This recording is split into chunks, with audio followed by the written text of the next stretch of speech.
Welcome to TIA Now, the online video network for the Telecommunications Industry Association. Today, we're speaking from the launch of the Advanced Wireless Research Initiative, which is being brought forward and announced by the White House and also supported by the National Science Foundation. I'm Limor Schaffman. I am Director of Content Development for TIA, and with me is Nick Maynard. He is Program Director for the NSF. Thank you so much for joining us. Thank you so much for having me. So you have a particularly exciting day here for you. You were actually involved very specifically with the creation of US Ignite when you were at the White House Department Office of Science and Technology Policy. And now, today, you're with the NSF, and today US Ignite and NSF are partnering together to create this initiative and this audacious plan of 400 universities, 4 platforms, industry partners, support organization like us. Oh my God, fantastic. Yes. And now, but tell us, how then does US Ignite's objectives and the NSF's objectives, how do they come together to create this initiative? Right. So I think first to talk about US Ignite a little bit. They have done a terrific job of partnering with NSF, reaching out to industry and pulling together a terrific set of partners, right? We've got the 4 major carriers, we have major equipment manufacturers and chip manufacturers coming together to work towards this terrific goal that we've laid out.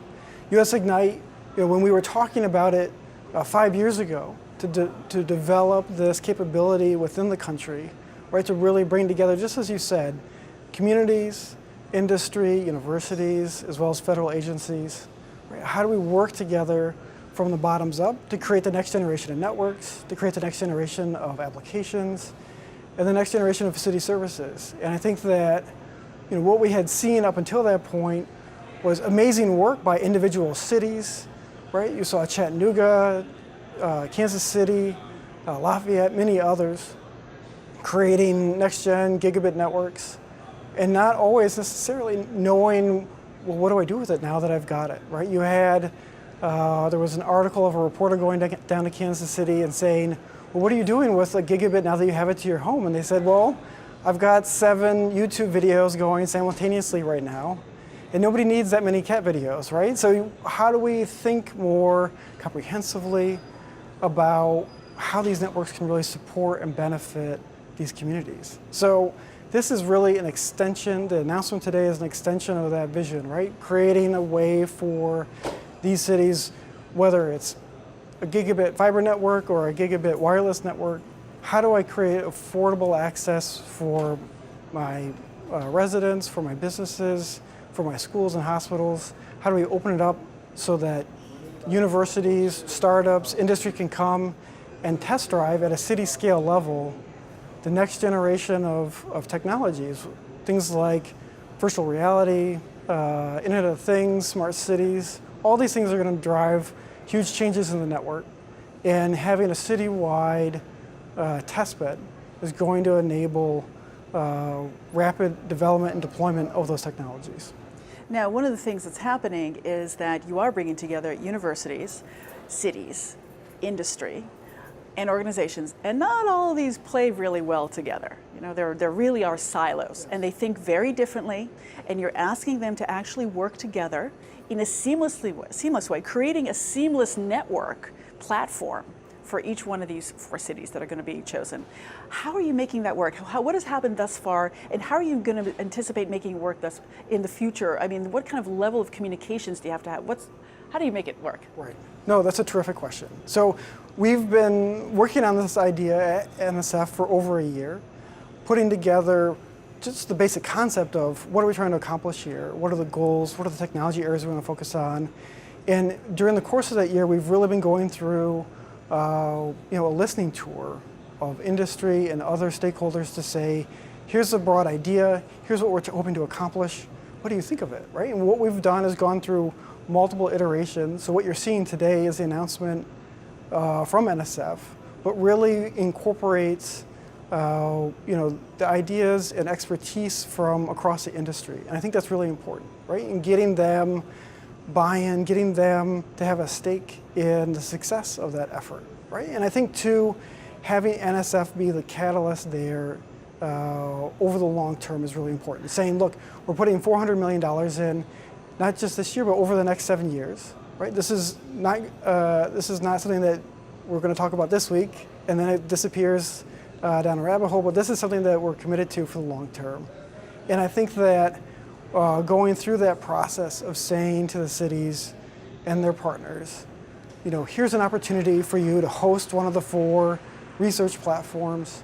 We want you to come and walk us through, what assets your city has, who are the universities you partner with, who are the other partners that you can bring to the table, and how can you leverage NSF support as well as support of the industry consortium to both deploy and operate and make successful the platform in their city. And I think that process will really,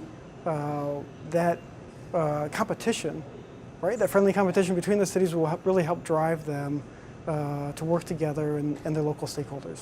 Very exciting. This is wonderful. And so those 4 cities are going to be chosen, and there's an RFP process. So what do you anticipate once those platforms exist? What kind of research do you anticipate taking place over there?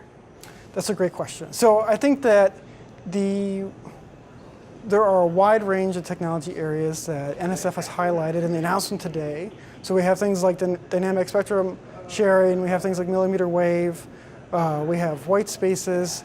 The broader goal, however, is to say to the cities and their partners, we have a framework, we have an understanding of what we see as the technical challenges facing this industry over the next 5 or 10 years. What do you see as your competitive advantage? Where do you see your city being able to support one or more of these technical areas and being able to bring together local partners as well as national partners to really support the deployment of those? And I think that the goal is not just the technical development, right? We have 400 PIs across the country today. These are researchers within universities.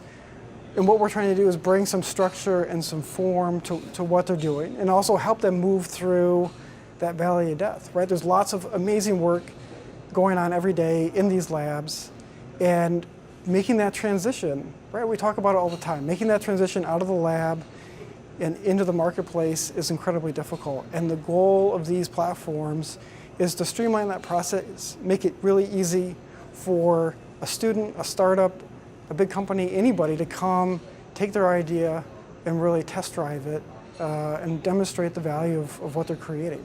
Fantastic. Well, this is very exciting. I wish you much luck, great success. And actually, one last question. So if you're looking at that success, what is the success metric that you're looking for to come out of this initiative? So I would say the most important thing is how many technologies, how many companies do we get over that valley of death? So I think having 4 cities up and running is going to be really important.